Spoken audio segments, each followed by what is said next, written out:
Games are pretty unique in the fact that sometimes you enjoy them way more on a second playthrough, or maybe you enjoy them less on a second playthrough. But there's this added value to games that movies just don't have. Yeah, there's the classic films that you go back and revisit time and time again, but it's the same adventure every time through. What's unique about a game is there's so many ways for you to play and experience that game, especially depending on the type of game that it is. I've recently been replaying 3 games in particular: Cyberpunk 2077, Metro Exodus, and Elden Ring. And I've been thinking about this and just wanted to share on this chill commentary day with you guys my thoughts about all 3 of those games, and just some thoughts on playing a game for the second time and what types of games lend themselves super well to a second playthrough. I'll start with Metro Exodus. This is a phenomenal FPS game. I really like this game.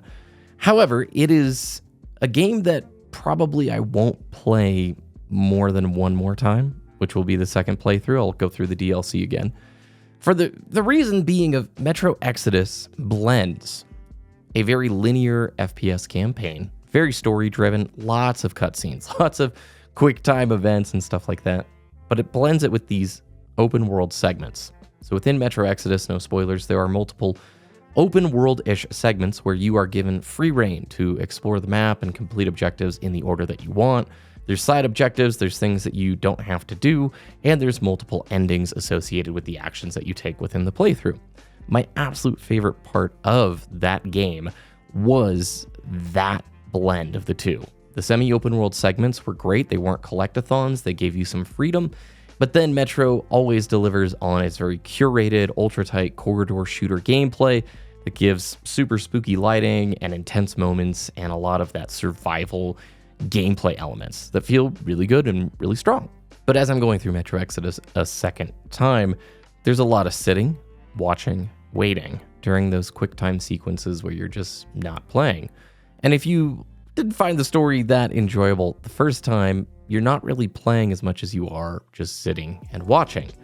So Exodus is a game that I highly recommend. Like, definitely check it out. If you've been looking for a game to satisfy some of like the Fallout survival vibes, it is a really good choice. But if you compare that with a game like Stalker Anomaly, I can play through Anomaly 50 different times, and every time is going to be slightly different. It's interesting with games that give you a lot more sandbox tools and a lot more choice, how much more replayable that game becomes. Case in point, shifting to Elden Ring. Now, I played Elden Ring on the Xbox back when it came out, and I loved the game, but I also felt very overwhelmed. I remember just wandering so much, being freaked about every corner of that map, wondering what's around the bend. Am I going to lose my runes? Am I going to get just crushed by some giant monster? I wanted to explore every cave. I didn't want to miss anything. And so I probably put like 30 hours in before beating Raya Lucaria or something like that. And I ended up not finishing the entire experience on Xbox, but getting pretty far, no spoilers, and putting quite a bit of time into that playthrough. Recently, I just picked it up on PC, and I'm running through the game a second time on a fresh character, goal being to get ready for the DLC before it drops. And oh my gosh, I love Elden Ring so much more on a second playthrough. It doesn't have the same kind of magic that exploring the map or discovering a new area or some of those big reveal moments that FromSoft games are just so incredible at. But the game itself shines through. I'm playing a different build. First time I did a huge great sword strength build. This time I'm being a jerk and I'm playing a Nagakiba bleed build. And it is crazy to me how different the game feels when I sort of know where I need to go and what I need to do. And I'm able to enjoy and lean into the combat and the level design and the world and the art so much more than that first playthrough where I was continually second guessing myself. Like, am I in the right place right now? Did I miss something? Am I even on the right pathway? And that is a game you could just buy and play for years and years and years. And I love it. Similarly, Cyberpunk 2077 is one of those games that feels very different on a second playthrough. I went through the game at launch, really enjoyed it, but also was pretty disappointed because I feel like Cyberpunk got like 80% of the way there to being that next step, that next evolution in an open world RPG game. And it just missed it, and it made me sad because they spent so long working on that game. If any of you remember the reveal trailers for Cyberpunk 2077, the initial gameplay trailer where they had like the narrator talking about all the meaningful choices and the incredible things you can do, hook, line, and sinker, I bought it. I was so in that loop for that marketing, thinking this truly is it. These are the people that gave us Witcher 3. Absolutely, this is what it's going to be. And obviously, the game releases. It's a good game, but it wasn't what the marketing had built it up to be. And I pretty much finished the game, didn't touch it again, and was sort of done with it. They do the big 2.0 update when Phantom Liberty drops, and I've wanted to go back through it again. And I will tell you, it is like a completely different game. From the mechanic and the gameplay standpoint, it's so much better. It is infinitely better, and I wish I could go through the game for the first time, experiencing it this time.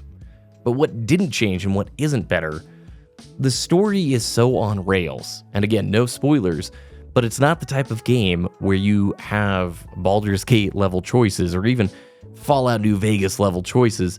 It all pretty much takes you down the same rabbit hole with a few variants of that conclusion. And unfortunately, I found myself pretty bored during the main story segments of Cyberpunk. First time through, great ride, fun adventure. Second time through, it's like, just get me through with this so I can continue building my character and playing it. I want to just go and enjoy gameplay and enjoy that sandbox. That's sort of the fun I've been feeling with Elden Ring. You play. You just play the game. Now, it's not to take anything away from games that aren't as enjoyable a second time through. It's just something that I think is so unique because, like with a movie, you can watch an incredible film, a dozen times, and it always is enjoyable, but it's that same ride. It's the same thing. Whereas there are certain games that have so much depth and thought behind the systems that it is like its own world that you can keep replaying time and time again and getting something new and unique out of it.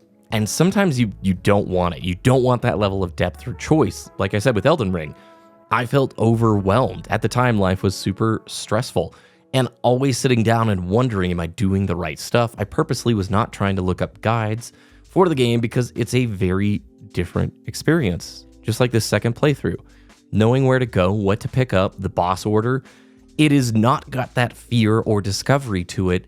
It's more so I know what I need to do. Now go do it. It's a lot of fun. And so there are times in life you want the one and done and times that you want the game that gives you that more replayable option. And it's okay to play either one and enjoy either one. I've really been talking about on the channel recently, just play stuff you find fun. You don't need to finish stuff that you don't find fun, and enjoy the hobby of gaming. If you're not enjoying something right now, put it down, try something different, push yourself out of your comfort zone, and think about what you're playing. Are you enjoying it and why? I want to thank you very much for watching this video. If you enjoy these chill, cozy commentaries, let me know by subscribing and liking. Have a great rest of your day. I will see you again in the next one.